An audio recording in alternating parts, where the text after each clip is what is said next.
would you describe yourself? Child molester, rapist, and killer. It became so much part of me there wasn't room for anything else.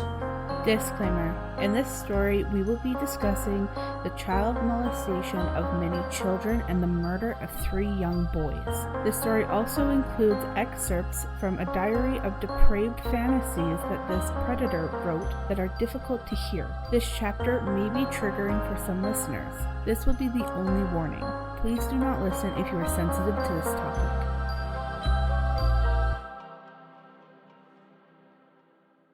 Hey guys, my story this week is one that's haunted me since the day I heard about it, which was probably back in 1989, 1990. It was fairly close to when the events happened. I followed the case closely and I'm going to cover it today. Wesley Allan Dodd grew up in Washington, the oldest of 3 children in an unhappy home. Dodd and his younger sister both told the court that they were raised in a family without love. Though it's not clear if this troubled upbringing contributed to his later crimes, it's obvious that Dodd started molesting children at a very early age.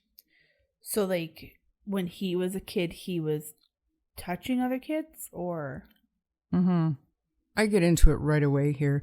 Like, when he was 13, he actually began exposing himself to children just through his bedroom window. Like, so he younger than him?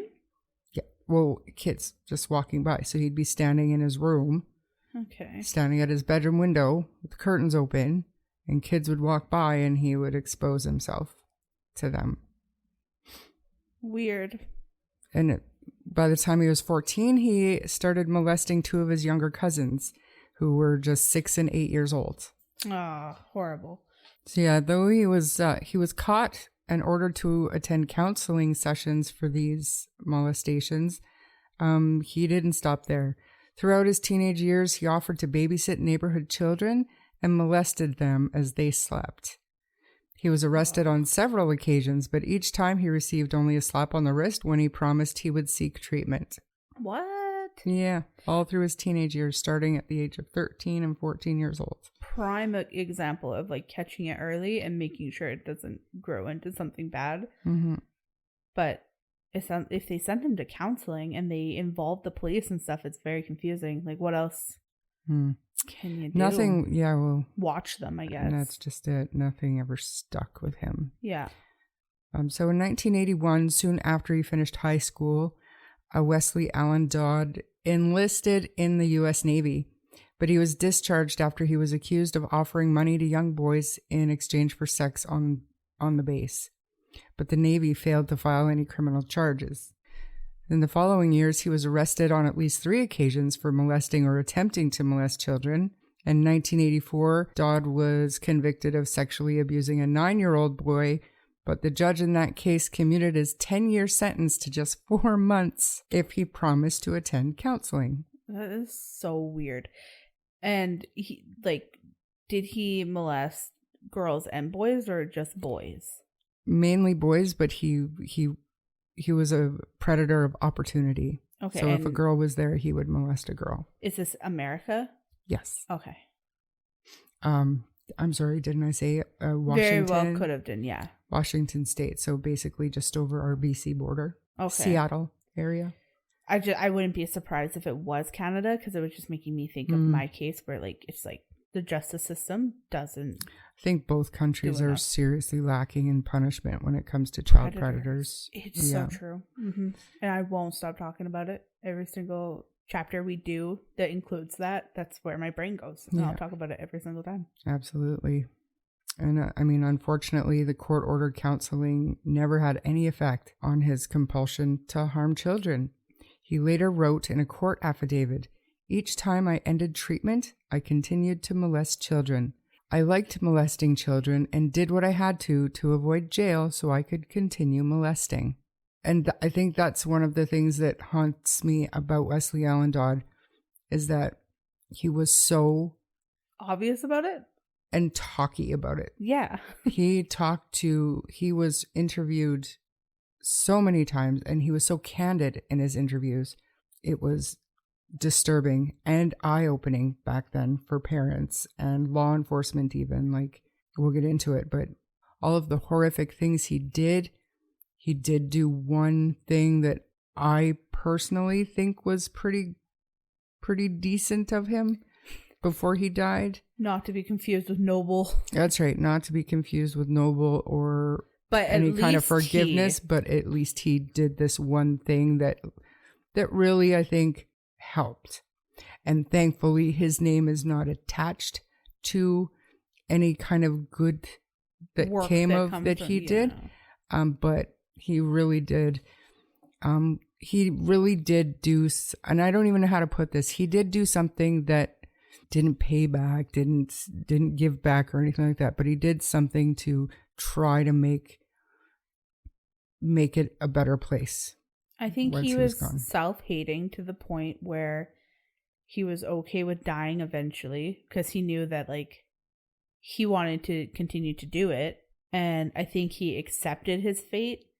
And I think that because he was also self-aware, that's the only reason why they were able to pick his brain and get the information that they did. It's just because he was evil, but he was self-awarely evil.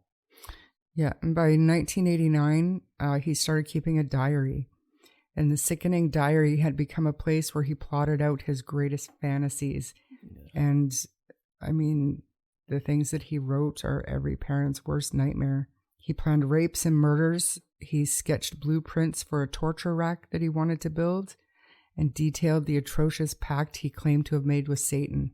I'll say now, in case I forget to mention it later, the police actually found this torture rack in Wesley's apartment, though he did not get an opportunity to use it. He was arrested before he could actually... So it was built, it just wasn't used yet? That's right. Like, he committed his third murder, and then he built this torture rack. He wrote about it in his diary. The police found that torture rack ready to go in his apartment after he'd been arrested. And what did you say just before that? Because I think I had a question. He made a pact with Satan. He made a pact with Satan. Was he admittedly... He wasn't like Richard Ramirez. He wasn't like a Satanist or a Satan worshiper. These are things that he just wrote in his diary. The one entry in Dodd's diary actually read, "I now ask Satan to provide me with a 6 to 10-year-old boy to make love to, play with, photograph, kill, and do my exploratory surgeries on." What the fuck? So what did he do? What does that mean? We'll get into it, but that is, and I really hate to say it, and that's why I put that in the disclaimer about this diary. It is the most twisted, horrific, depraved thing I've ever read in my life, and I have read some filth. Yeah. I have read some twisted minds. That diary haunts me. And this that I just read about his pact with Satan is the least of it. Well, I honestly feel like he did have some kind of belief about Satan then, if that's the stuff that he was saying. Yeah. I'm just saying he wasn't like Richard Ramirez, sporting pentagrams on his palms and stuff and hail Satan. He didn't do anything like that. This is stuff that he wrote in his diary.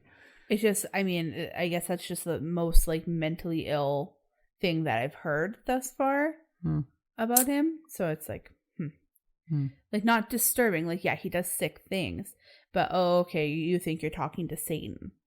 Okay, so you're crazy. But totally get into it because I'm sure it's going to get so much worse. Okay. So much worse.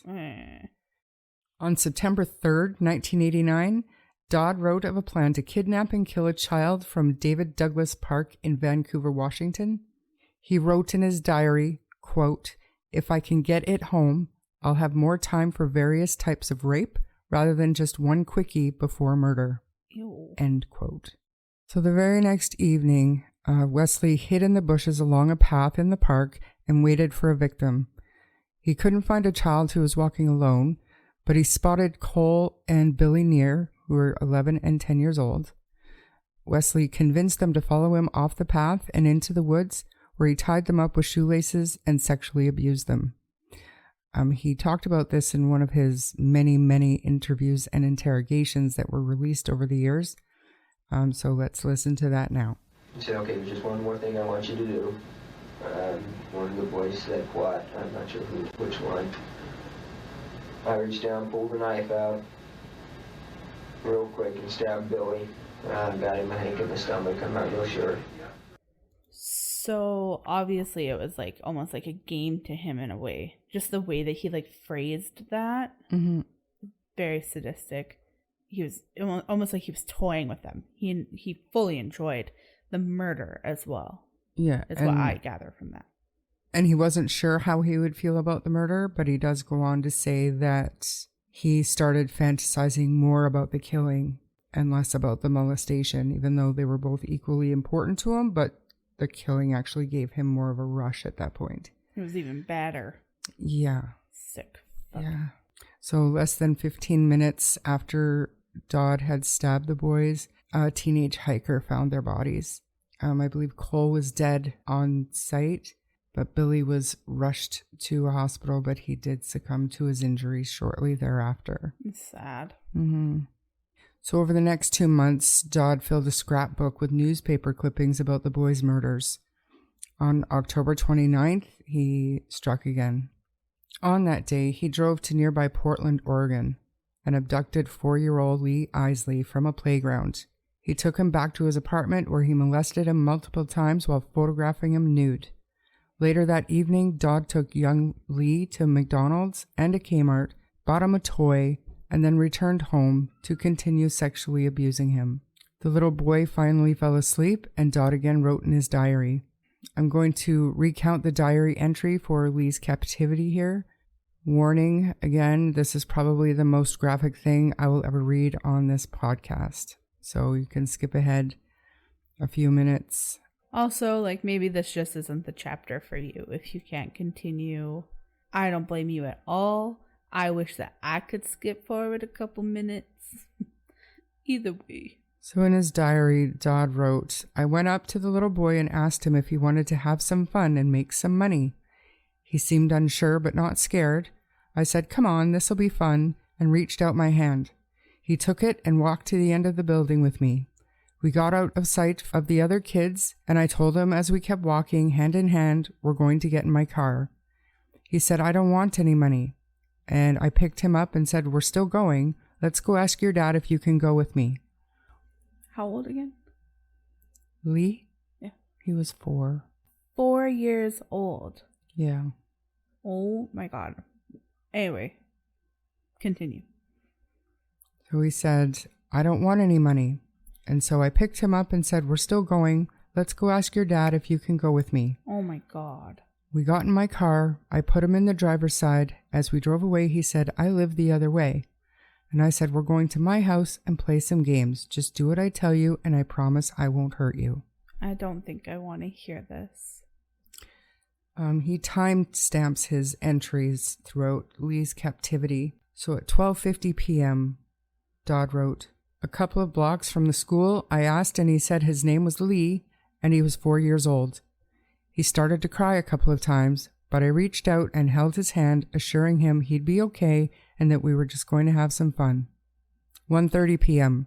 We got to my house at 1:30 p.m. Both the landlady and the other tenant were gone. Perfect. I started to carry him from the car, but he said I can walk, and I put him down. 1:32 p.m. Put Polaroid film into the camera and took his picture as I found him. 1:33 p.m. Showed him my nude photo book. 1:36 p.m. Told him twice to take clothes off, speaking in a calm, quiet voice, pulling off one of his shoes the second time. As I finished taking off his shoes and socks, he pulled off his jacket and shirt, and I watched as he took off his pants and underwear in the same movement. 1:42 p.m. Immediately, I had him lay on his back and took photos. Number 2, untouched. 1:44 p.m. Untouched. 1:48 p.m. After 2 minutes oral in attempt to gain erection, 1:52 p.m. 1:56 p.m. After 3 minutes of oral in bed, both naked for foreplay. 2:05 to 2:25 p.m. Sex. Lee is happy and cheerful. I let him put his clothes back on at 2:30 p.m. Watched Yogi Bear at 3 p.m. 4:02 p.m. Lee wanted to open briefcase, back to pictures, put pictures of him in photo book.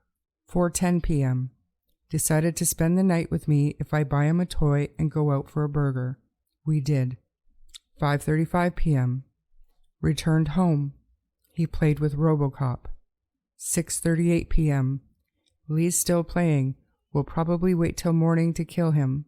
He suspects nothing now, and that way his body will still be fairly fresh for experiments after work. I'll suffocate him in his sleep when I wake up for work, if I sleep. 6:40 p.m. Lee spilled hot coffee on him. I let him wear one of my shirts. It made his chest red. 7 p.m. Started crying because his dad and brother miss him. I was able to quickly quiet him. 7:48 p.m. Lee wanted to look at pictures again. He thumbed through the album and kept looking up at me. 8:05 p.m. I peeked through the crack in a door as he was taking a shit. 9 p.m. Wants to look at my pictures one more time. He wants to see his nude photos, but doesn't want to do anymore. Little does he know that in about 20 hours, I'll take photos of a dead 4-year-old naked boy. 9:35 p.m. Bed, asleep. 9:45 p.m. Had him nude by 10. Me also. 10:45 p.m. Have played with a little and felt out his balls. Surgery will be very delicate. 11 p.m. Watch news and trying to decide best way of killing him. He'll either be choked, strangled, or suffocated. I don't want to leave marks on his neck, but it must be quick and quiet. His body will be hidden in closet behind sleeping bag while I'm at work. Want 11 p.m. news, as this will be the first news broadcast since he disappeared. Okay, news says he disappeared from a store, not where I got him at school. Monday, October 30th, 1989. Didn't sleep at all. Dodd goes on to describe graphic sexual abuse. 2 a.m. He woke up, didn't seem to mind being nude. I pulled him up on top of me, his belly to mine. He slept on top of me for half hour as I rubbed his back and butt. 2:45 a.m. He woke up and Dodd molested him before he fell back asleep. Obviously, I am editing myself here. 3:15 a.m. I said, I'm going to kill you in the morning. And he said, no, you're not. I said I wouldn't before he started crying too loudly. At 4:20 a.m., Dodd abused Lee more. There's other graphic descriptions in here, but I'm going to jump to 5:30 a.m., where Dodd wrote, crawled over him on his back, me on his left side, leaning into him. My body pinned his right arm under pillow and his head holding his left wrist up by pillow. Thus totally pinning, I choked him with my right hand. Dodd goes on to describe how he murdered little Lee and described how he used his hand and a rope to strangle him. As we're doing this, I'm cutting out the more graphic descriptions, just because it's blah. I can read it to myself, but I can't say it, and I don't think people want to hear it either. And those few people who do want to know, just go and Well, I've got the diary link, and I will put it in the show notes. So you just click on it if you want to read it, even as you're listening. That's totally up to you guys. I personally don't even want to read it. And I thought that I didn't have any boundaries or limits. Like I listen to other podcasts and I'm like, so desensitized. I'm like, they don't go into it. They get so grossed out so quickly. But no, this is even like too far for me. This is next level. So Dodd ended up with the rope that was around the little boy's neck. He hung him up in the closet and took photos of him before hiding him behind laundry in the closet so that he could go to work. He then cut the rope and laid him on the bed. He did a few horrible things to him and checked for a heartbeat. But then he put him, like I said, on the shelf in the closet behind some blankets and a sleeping bag with the intention of doing more after work. It's just so weird that he kept such a descriptive, specific diary. It's so bizarre. So the following day at 5:05 p.m., Dodd wrote, "Oh yeah, I knew for sure this morning he was dead. I'd heard of muscles relaxing and it's normal to go potty after dying. He peed on me twice as I hid his body in the closet and once more on the shelf in the closet." Oh my God. Oh, you cannot read the next one. No. Oh my God. Oh my God. That's fucked. Haunts me. That is so fucked. Wow. Wow, wow, wow. Because you started paraphrasing a bit because obviously it's getting really gross. So I just pulled up the drive to see.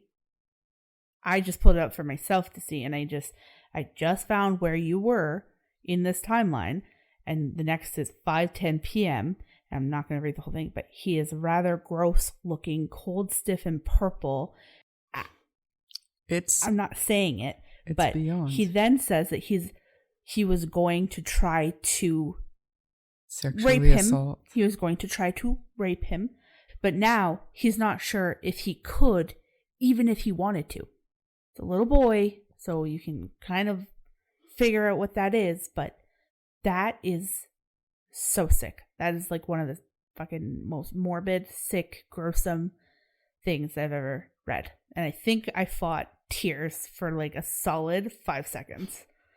That is fucked. Yeah. That is so gross. And did you read 6 p.m.? I'm scared to 6 p.m.? Mm-hmm. No, do you mean 5:16 p.m.? No. Oh. He put photos in his diary? He had the little photo album, but he drew pictures in his diary. Yeah. But he says see photos number 8 and number 9. Yeah. Oh, he numbered all of the photos in his photo album. We'll now try to loosen him up a little as well as get his body temperature via his... Just a rectal thermometer. Why? Experiments. Elise.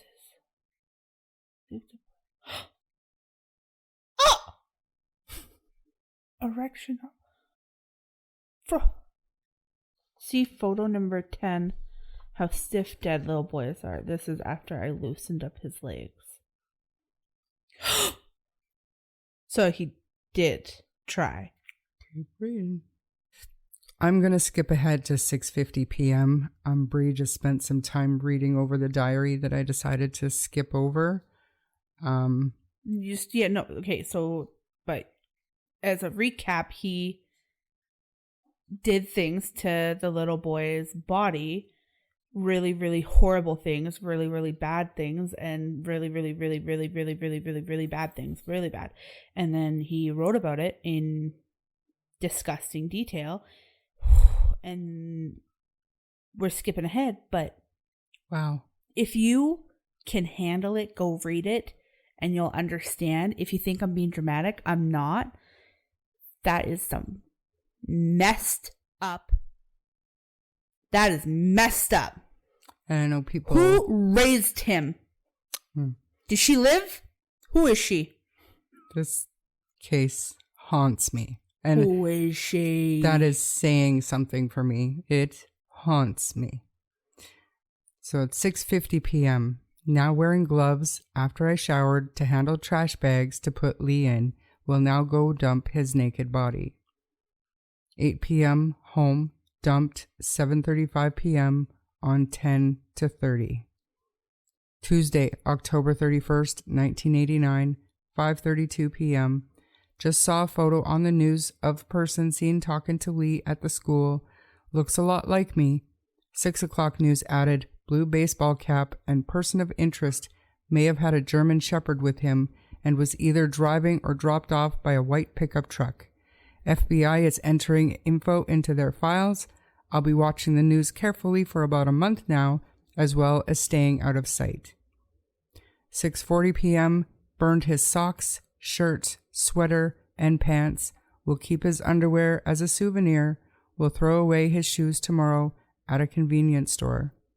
Wednesday, November 1st, 1989, 4:40 p.m. Washed his underwear in shower. When I took it, they smelt like pee. Thursday, November 2nd, 1989, 5 p.m. News said drawing of man seen was discarded as he was seen leaving without Lee. I feel emotionally unstable Over this one? Me too. Like, genuinely sick to my stomach. It's terrible. Absolutely moved.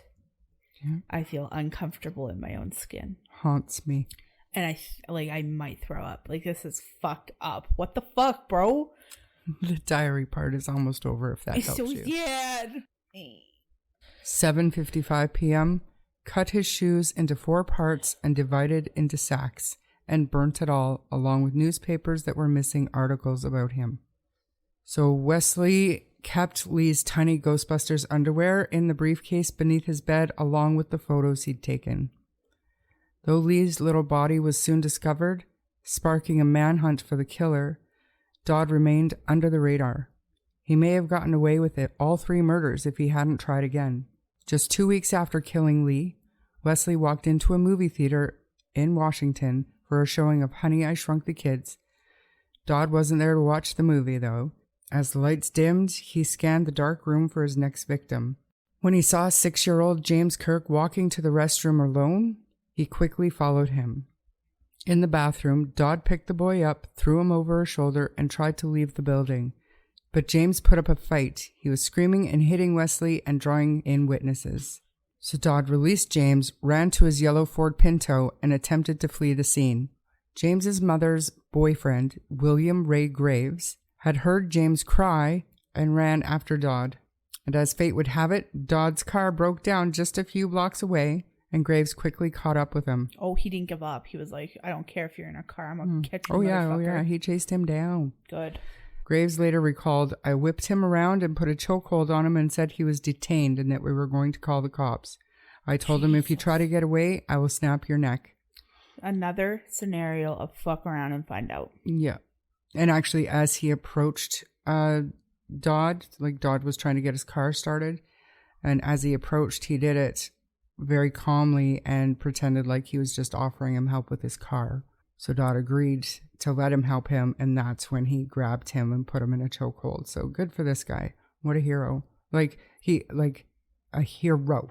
A hero. An angry hero. Graves then kind. physically hauled Dodd back into the theater, where other witnesses bound Dodd's arms with a belt, and they made him sit there and wait for police to arrive. Once in custody, Wesley eventually confessed to murdering Lee, Billy, and Cole near. And while police searched his home, they found the photographs of Lee, his Ghostbusters underwear, and that frickin' diary.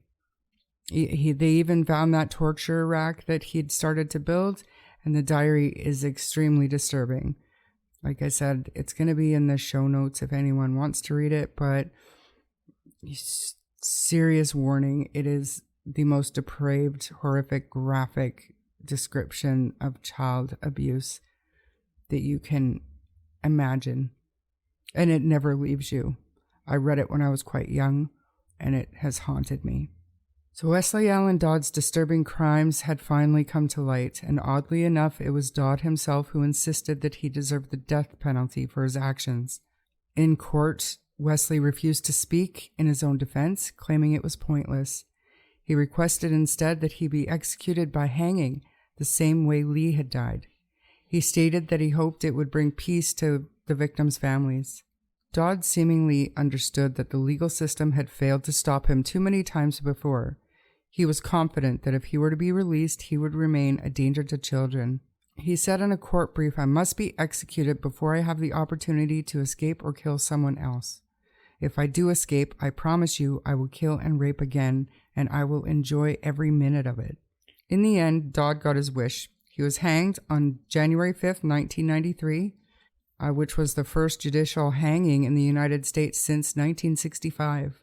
Wesley Allan Dodd's final words were, I was asked by somebody, I don't remember who, if there was any way sex offenders could be stopped. I said no. I was wrong. I said there is no hope, no peace. There is peace. There is hope. I found both in the Lord Jesus Christ. Now, before his death, Dodd created a pamphlet that explained how he thinks parents could protect their children from other predators like him. The brochure is called When You Meet a Stranger and starts out by saying, "My name is Wes, and I am the stranger you should stay away from." Wow. It also includes the following advice written by Dodd. Just say no. I met a boy at the park. I told him to pull down his pants. He said no. I told him he couldn't leave until he did. He said no again. I made him promise not to tell anyone what happened and let him go. He didn't pull his pants down. Run. Another boy said no. Then, before I could make it to him and do what I wanted, he ran away. I ran away too, except I went the other way. Scream, yell. I met another boy. He said no and tried to get away from me, but I picked him up and started to carry him away. He knew he couldn't get away, but he still didn't give up. He started screaming and yelled, "Someone help me, he's killing me." He kept screaming and yelling. I was afraid someone would hear him, so I let him go and ran away. Sometimes it's not a stranger. Remember, the stranger can be a man or a woman, but sometimes the person that wants to do bad things is someone you know. It could be a teacher, a friend, aunt, or uncle. It could be the babysitter or your neighbor. It could be anyone. Whoever it is, tell them no. Then tell someone as soon as you can. Get away, call 911. Is it too late? If it did happen to you or someone you know, please tell someone. Tell your mom or dad or your teacher. Tell anyone you trust, even if the person said he'd hurt you or someone you know. If you tell on him anyway. You can still be a hero by telling the truth. Just remember, just say no, run, scream, yell, get away, tell someone, be a hero. I hope he burns in the hottest ring of hell. So keep in mind here that Wesley Allan Dodd did not want to appeal his sentence. He was only on death row for close to 4 years. I do think he wrote this pamphlet to leave something good behind. Not that it takes away from what he did. Throughout his diary entries, you can tell that he did have some kind of a conscience or some empathy. I don't know what to think about that. Do you think he repented enough before his execution? I mean, I don't. I'm thankful as a parent that he spoke to law enforcement as much as he did, and that they were able to glean as much knowledge and information from this monster as they did before he was hanged. I'm also thankful that he did not appeal his sentence. Yeah. He did not waste taxpayers' money or our time and emotions sitting on death row for decades like every other serial killer out there does. Yeah.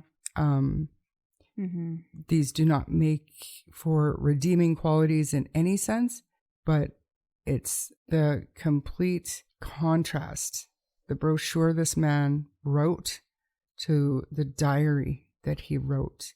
To me, it might just portray just wanting attention and like thinking he was creative.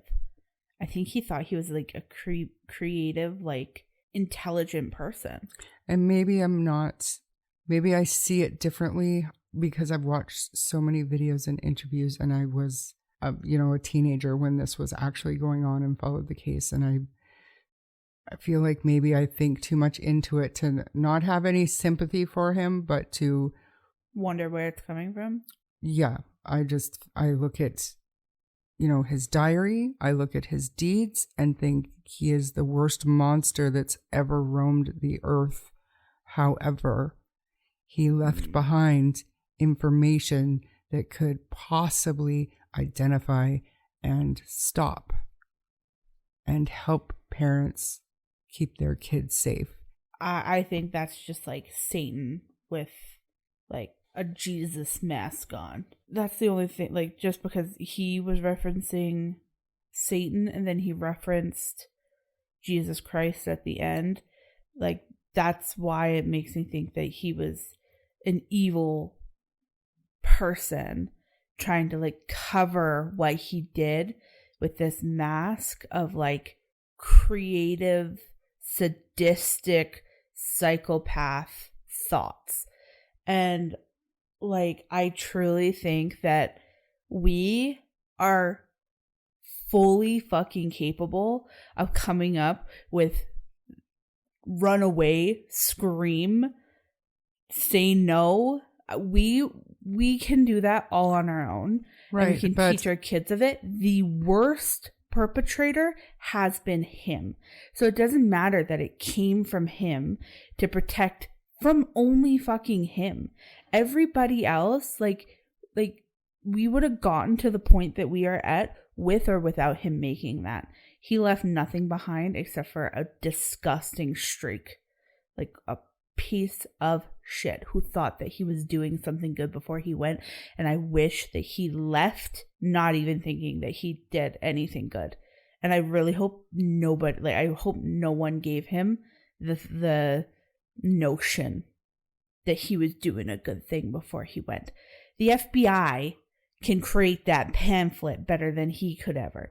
It's not his diary, maybe really showed how fucking sick people can be, but everything in that pamphlet, yeah, I gathered. Teach your kid to say no. Scream, yell, and tell someone. I think we all know that. Back then, though, it was all about stranger danger. Same thing. Totally. The same amount of things are happening nowadays. He didn't change anything. He didn't help anything. He should have just kept his mouth shut once he got caught. And I mean, he didn't. I know. You search it and there are so many interviews. So I'm going to close the book on this one for good. I'm shook this time. Like I said, I've never actually tried to read that diary out loud. And it was a mistake. Lesson learned. It was impossible. Go read it if you want to read it, but I cannot actually read it aloud. I don't blame you. And I mean, thank you to the listeners that made it this far. And if you didn't, you're not here. But you know what? I totally get it again. If you enjoyed this episode, please subscribe to the podcast and share with your friends. If you don't mind giving us a 5-star rating, it will help our show grow. You can also find us on Facebook and YouTube at True Crime Story Podcast, where the discussion can continue. If you wish to contact us, you may do so via email at truecrimestorypod@gmail.com. I'm Bree. And I'm Shar. And we'll see you on the next chapter.